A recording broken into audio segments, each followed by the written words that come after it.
kiujensi yona Reverend Afaza ndiyo mugabe Baltazade okurgo muri Kabare Diocese nagira ngo abandama batunjira umugisha mahango kutunga bikira Mariya umucanga cyabo ngo nahabwe ico bamushabe naza ko bakore barkwenda omagara gabo ubutumwa bwanjye bwo bikira Mariya wabwire ntabwo mutumwa kwera ubye no butumwa bw'amani kandi icene cyo mwanya ubwe digorodi iyo washa abanyirwe bikira Mariya oyino kwikiriza ibyo wamushaba byona no bitunga nabweco nimbashirire cyo cyo kwikira mu cyeyongere umushimiro gitu kandi abana bona bagendo misho. Faza ndiyo mugabe ayongere yajemerera abantu abari kugenda nabagamba ngo abakristo baramye bishani ungwe kigwire kandi ashabire buri umuntu okushabe dini ye yarukumanya hatari kujume dini zindi buryomwe ari no munyikizaye to ine right yo kwesa prezo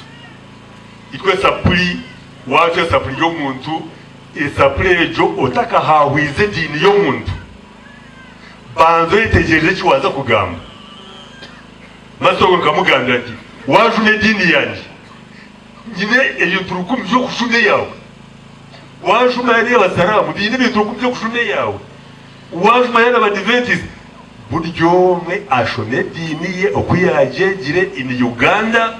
We practice unity in diversity, not uniformity.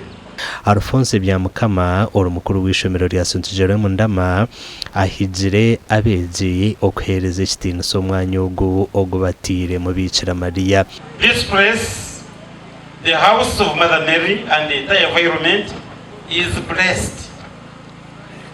So if you don't know what it means to be close to that house, please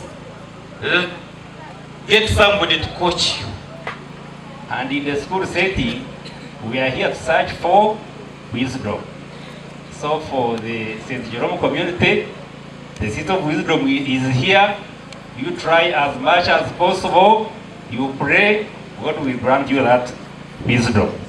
Umakura gandi umunyishengero wacu ruhura Honorable Wilson Kajenze ahijira abakristo kushomesa abana babo babana benda kutungura dine na nihanga ogwabira rya mukoro ogo kwijika Faza Paulino owaresirwe dini y'abakristo muri ruhura.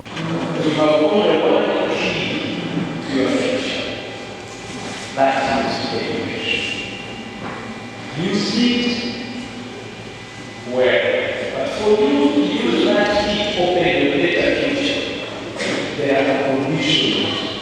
We have to be very careful, we have to be very caring. I saw your motto, you pray, you have to be extremely disciplined.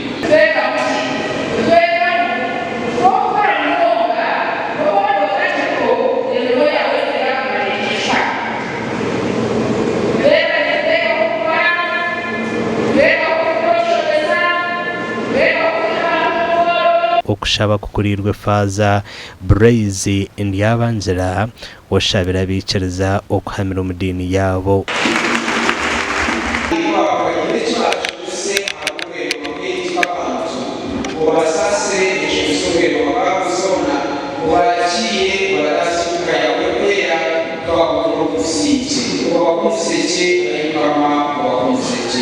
Omukorogo gushiruhona n'umunyambabazi Jotham Taremwa kandi agizire ngo Faza Paulino akabinge nganda n'amadini